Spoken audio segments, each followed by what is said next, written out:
Hi, this is Jeanie Shea, your Hoover Realtor, and today I'm going to talk to you about another one of my favorite main level living neighborhoods in Hoover, Alabama. Today we are in James Hill, and James Hill is one of the sub-communities within the larger community of Rossbridge. James Hill has a big loop of homes around it with beautiful sidewalks and trails for people to walk in. James Hill is built into the side of Shades Crest Mountain, so you have this backdrop of the mountain, which is just beautiful. The vast majority of the homes have main level garage, main level master, and they have level flat backyards. So it's great for whatever your family needs.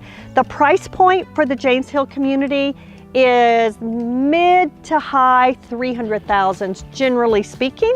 There are a few homes a little bit less and a few higher, but this is one of my favorites. If you're looking for a home like these homes I've talked about, be sure to call me. And I have a great list of neighborhoods for main level living for those of you who are looking for that type of home. So feel free to call me. I'm easy to reach.